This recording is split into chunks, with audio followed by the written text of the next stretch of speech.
महात्मा भारत वापस आ गए थे। गुजरात में 25 मई को उन्होंने अपने एक पुराने मित्र के बंगले में भारत में अपने पहले आश्रम की नींव रखी। सुबह के 7:30 बज रहे थे।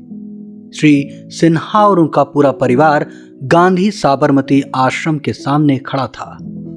वे छुट्टियों में गुजरात आए और निश्चय किया कि वे हर हाल में आश्रम का दौरा करेंगे और उस जगह के मनोरम दृश्य की शांति और वातावरण का आनंद भी लेंगे।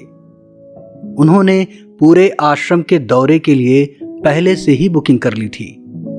वे सभी उस दौरे को लेकर काफी उत्साहित थे जो उनके लिए आने वाला था।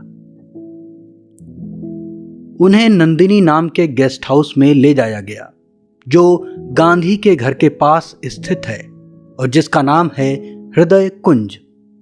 पारंपरिक गुजराती नाश्ता करने के बाद वे उस आश्रम के इतिहास के बारे में जानने के लिए गाइड के साथ गए जहां गांधी के विचारों ने जन्म लिया था। आश्रम मूल रूप से 25 मई 1915 को जीवनलाल देसाई के कोचरब बंगले में स्थापित किया गया था जो गांधी के मित्र थे। प्रारंभ में जब यह स्थापित किया गया था तब आश्रम को सत्याग्रह आश्रम कहा जाता था। तब कोई नहीं जानता था कि निष्क्रिय प्रतिरोध की यही विचारधारा भारत को अंग्रेजों के क्रूर चंगुल से मुक्त करवाएगी। लेकिन जैसे जैसे समय बीतता गया गांधी को एहसास हुआ कि इस आश्रम को पशुपालन से लेकर खादी निर्माण तक विभिन्न नवीन प्रथाओं के एक पूरे केंद्र में बदला जा सकता है। ठीक 2 साल बाद 17 जून 1917 को पूरे आश्रम को साबरमती नदी के पास 36 एकड़ क्षेत्र में स्थानांतरित कर दिया गया और इस प्रकार अस्तित्व में आया साबरमती आश्रम भारत के सबसे बड़े आश्रमों में से एक है। इस आश्रम की भूमि से जुड़ा एक और रोचक पौराणिक तथ्य यह था कि यह वह स्थान था जहां दधीचि ऋषि ने देवों और असुरों के बीच युद्ध के लिए वज्र बनाने के लिए अपनी अस्थियां दान की थी और यह जगह बिल्कुल जेल और स्मशान के बीच में है। गांधी का मानना था कि एक सत्याग्रही इन दोनों स्थानों में से किसी एक स्थान पर जा सकता है और इसलिए उन्होंने अपनी नवीन प्रथाओं को पूरा करने के लिए इस स्थान को चुना। एक सुंदर संग्रहालय अब हरी भरी जमीन पर गर्व से खड़ा है। यह पूरी जगह का मुख्य आकर्षण है जिसमें बापू के हर अवशेष शामिल हैं। इसका उद्घाटन बापू के अपने ही मित्र जवाहरलाल नेहरू ने किया था। इसमें मेरा जीवन ही मेरा संदेश, अहमदाबाद में गांधी और पेंटिंग गैलरी नाम की 3 गैलरी हैं जहां दीवारें कई विस्मयकारी चित्रों से सजी हुई हैं। संग्रहालय न केवल चित्रों के लिए बल्कि बापू के जीवन पर 35,000 से अधिक पुस्तकों और गांधी द्वारा लिखे गए लगभग 34,117 पत्रों के लिए भी जाना जाता है। हरिजन और अन्य प्रसिद्ध पत्रिकाओं में महात्मा के लेखों की 8,761 पांडुलिपियां छपी।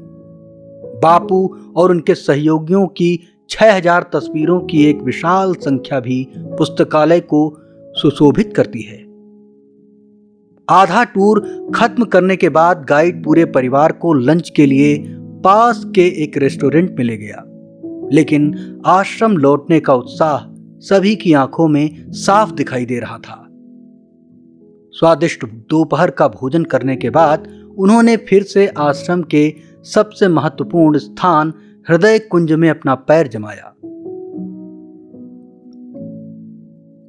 हृदय कुंज वास्तव में आश्रम का हृदय था, एक सुंदर झोपड़ी जहां गांधी और कस्तूरबा ने अपना शांतिपूर्ण जीवन बिताया। जब उन्होंने 1930 में भारत को आजादी मिलने तक वापस न लौटने की प्रतिज्ञा के साथ आश्रम छोड़ा तो झोपड़ी अपने प्यारे मालिकों के बिना खाली और अकेली महसूस करने लगी थी। गांधी को कम ही पता था कि नाथूराम गोडसे नाम के एक व्यक्ति की वजह से उनका झोपड़ी में रहना वास्तव में बहुत कम होगा। जैसे ही उन्होंने उद्योग मंदिर में प्रवेश किया, उन्हें पता चला कि यह वास्तव में आश्रम की सबसे पहली संरचनाओं में से एक थी। इसने खादी के माध्यम से स्वराज के महत्व और अहमदाबाद मिल वर्ग के प्रसिद्ध विरोध को भी चित्रित किया। सोमनाथ छात्रालय का वैकल्पिक नाम आश्रम का गुरुकुल होगा। इस भवन में लगभग 100 कमरे हैं और इसका उपयोग मूल रूप से छात्रों और स्वदेशी रचनात्मक कार्य प्रशिक्षण कार्यक्रमों के प्रतिभागियों द्वारा किया जाता था। गांधी जी की तपस्वी जीवन शैली ने बहुतों के दिलों को छू लिया। उपासना मंदिर उनकी प्रार्थना भूमि थी, जहां हर दिन सुबह और शाम पूजा होती थी। भगवत गीता के एक बड़े प्रशंसक गांधी ने इस स्थल पर गीता में दैनिक प्रवचन दिए। हालांकि वह अब नहीं रहे, फिर भी यह स्थल उनकी मधुर और शांत आवाज से गुंजायमान रहता है। हमारे राष्ट्रपिता द्वारा 100 साल पहले स्थापित यह अद्भुत आश्रम समय और मौसम की कसौटी पर खरा उतरा है और अनंत काल तक ऐसा करता रहेगा। उनकी विचारधारा, उनके सिद्धांत, उनका जीवन और अंत में उनकी हृदय विदारक मृत्यु, एक एक क्षण इस आश्रम के कमरों और दीवारों में कैद है। उनका घर अब 7 लाख आगंतुकों का घर है, जो गांधी के असाधारण जीवन की एक झलक पाने के लिए हर साल आते हैं।